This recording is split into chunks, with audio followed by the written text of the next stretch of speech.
Is it? Two, three questions. Three questions. That's all. I won't dive thirst in But that. give us one of your dazzling smiles. I'm, Roll. A little louder, huh? Slightly, Yeah. A little more project. Okay, rolling, silence. Silence is Rolling. rolling. But the picture bang up. Roll. Rolling. Action. Mr. Mario, can you tell us about the transition from cartooning to drawing? actually, there wasn't, I don't think there's much of a transition as such, because I started as a kid drawing cartoons, but at the same time, it always gave me great pleasure to sketch people, landscapes.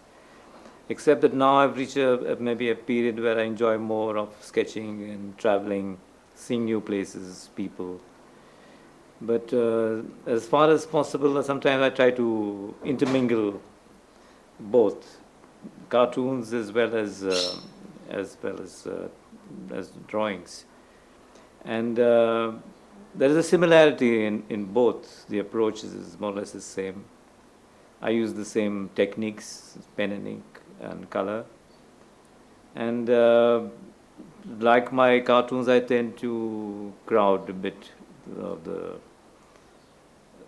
my drawings also, and then I love sketching crowds, actually visiting cities, and so the last couple of years I've been traveling a lot. I've been going to Germany and Muscat, Oman, Singapore, Macau in China, Lisbon, and the result of these have been exhibitions, and at the same time I've done books on Paris, on Germany, and I hope to do something on Oman and Muscat. And this sort of thing gives me a lot of pleasure. But also, during the sketching trips, there is a lot of humor in these countries. So I mix the drawings also with cartoons and humor.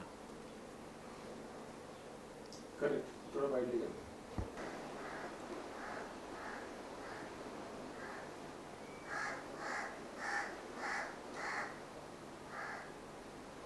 Yeah, okay. Rolling. Action. Mr. Mario, tell me how someone who's been dabbling in cartoons and humor almost all his life has suddenly got interested in something as serious as preserving monuments. Well, maybe I've reached a stage when at times I think life is not as funny as all that. And I always liked history, I liked heritage, I liked tradition.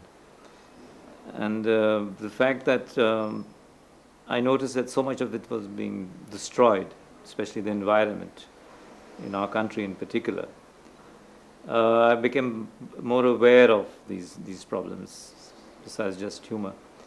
And then I came across INTAC, Indian National Trust for Art and Cultural Heritage. And after I joined them, I became even more aware of these problems. So I got myself involved in other foundations, like the Portuguese foundations of the Gulbenkian Foundation in Lisbon, the Orient Foundation.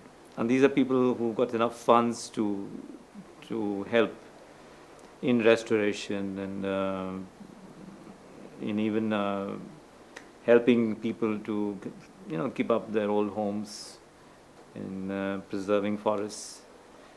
So I'm happy that right now, for example, we're doing Basin, which for me is one of my favorite places for sketching.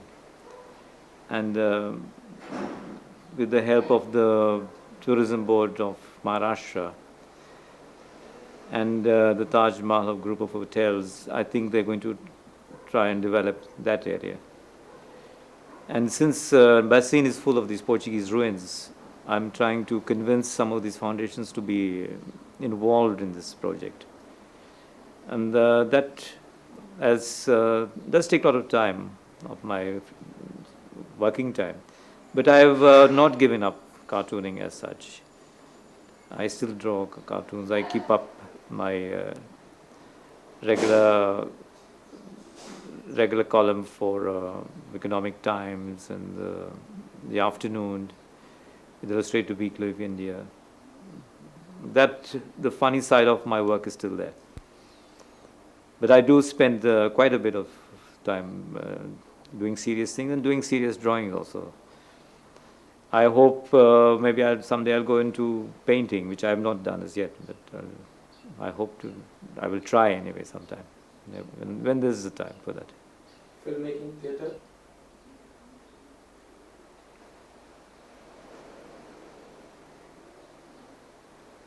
Do I speak or? No. I'll ask you. Oh, you can ask me. Rolling. Action. Mr. Mario, what are your plans for the future? Are you planning to branch off into filmmaking or animation films or theatre? No, certainly not, because filmmaking I don't think is my cup of tea. And although I am a film buff, I love theatre, I love films, cinema. But the process is too slow, it's too involved, it's too complicated. And I don't think I would be able to handle that. I would love to work with someone who's making a film, maybe with him.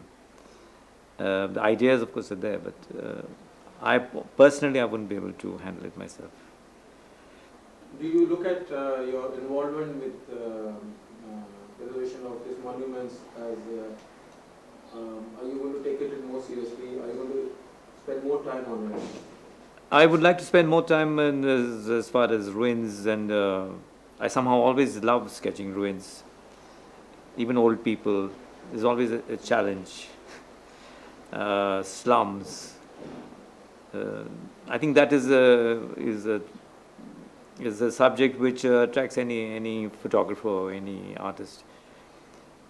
Spending more time sketching these things, yes, I would spend more time, say, going to Bastille and sketching it. More time in places like Cochin and Goa, where there is so much of this historical, Hyderabad, for example, of history and the